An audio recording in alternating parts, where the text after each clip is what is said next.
Once upon a time, in the grand kingdom of Rhea, there lived a young princess named Laurelei for short. Now, Lori adored fairy tales, especially those about brave heroes and enchanted objects. But the only real-life hero she knew was her mother, Queen Marlene, graceful, fearless, and effortlessly regal. One night, as Lori watched her mother prepare for a royal gathering, she noticed something shimmering on the queen's feet. "Mama, you're so powerful, it must be your shoes!" Lori exclaimed.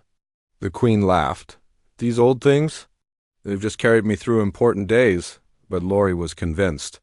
If I had magic shoes, I'd be brave and elegant too. And so began her obsession.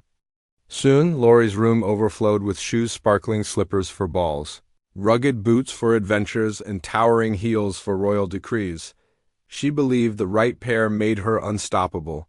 But without them, she crumbled. "Lori, the foreign delegates are waiting," the queen called one morning. "I can't go out there." Lori wailed, tossing shoes everywhere. "If I wear the silver flats, they'll think I'm weak. If I wear the gold heels, they'll think I'm vain," her mother sighed. "Lori, confidence doesn't come from solace, it comes from here." She tapped her daughter's chest, but Lori didn't listen. One day, Lori stormed out of the castle in her fanciest shoes. She stomped all over town, scattering pigeons and nearly tripping over a beggar woman. "Watch where you're going, you clumsy peasant." The woman snapped, and Lori, well, she just kept on stomping. Later, she slipped and nearly face-planted in the market, narrowly avoiding a collision with a passing duke. "Are you trying to insult me?" he sputtered, adjusting his ruffled collar. "Insult you?" "No, I couldn't care less what you think," Lori retorted, then hurried away. Maybe the shoes did make her bolder. But what good was that if they also made her rude? Just then, an old woman shuffled up to her. "Lost, little one?" she asked, peering at Lori with cloudy eyes. "No, I just need new shoes," Lori said, glancing down at her scuffed slippers. "Shoes, eh?" "I got just the thing," the old woman cackled, reaching into a basket beside her. She pulled out a pair of tattered shoes and shoved them into Lori's hands. "Enchanting, aren't they?" she croaked. Lori rolled her eyes. Enchanting or not, they were definitely second-hand. "How much do I owe you?" she asked. "Oh, no need to pay," the old woman rasped, leaning close. "Just keep one secret." "What's that?" Lori asked suspiciously. "Never wash these shoes," the woman whispered. Then she shuffled away, leaving Lori even more confused than before. But once she put the shoes on, Lori levitated into the sky, straight into a thick jungle. She tumbled through the trees until one shoe flew off her foot and landed on a low branch. Ouch, that hurt.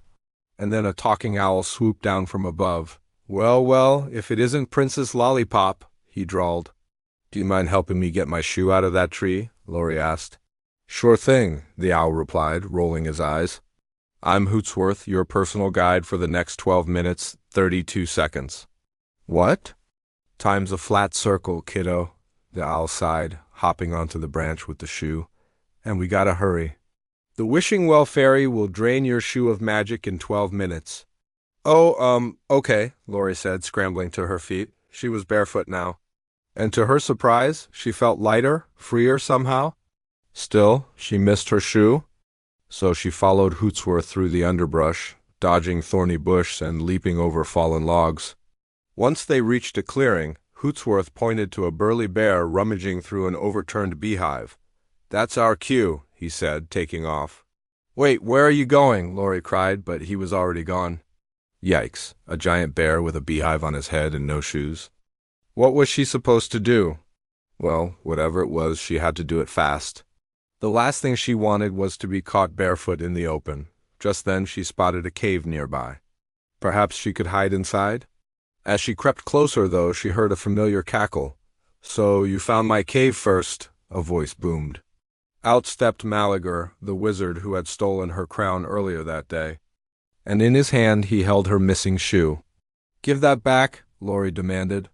"Never," Malagar cackled, raising the shoe above his head. "With its magic, I'll be the most powerful wizard in the land." He took a step toward her, then tripped over his own robe and landed flat on his face. Startled by the sudden blast of wind, he dropped the shoe, which landed with a soft thud right in front of Lori. Taking a deep breath, she realized something. All this time, she'd been focusing on what she lacked, the wrong shoes, the wrong attitude. It wasn't the shoes that made her powerful. It was her. She may not have had her fancy slippers or sturdy adventure boots, but she had something better, a chance to prove herself. And as she stepped forward, the shoe in her pocket glowed warmly. Then it flew onto her foot just in time to blast Malagar into a pile of dust. Triumphant, Laurie raced home, practically flying down the palace corridors. Queen Marlene rushed to her, eyes wide with worry. "Laurie, your shoes are just shoes," Laurie finished, grinning. "Turns out I'm pretty amazing without them." And from that day on, Princess Laurelei ruled with confidence, whether in slippers, boots, or bare feet. The end.